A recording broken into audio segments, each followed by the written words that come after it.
Morning, ganda ng araw mga paps, oh. Kung nag-iisip ba kayo ng pangregalo ngayong Pasko, ito, meron tayong 2015 NMAX version 1. Dito kagad tayo sa issue.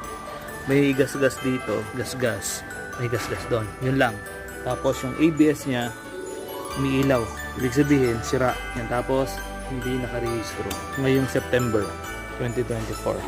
The rest, all goods. Makapalang gulong, RB6, makapalang gulong sa likod, naka-carbon, nakaka-recover, carbon lodi.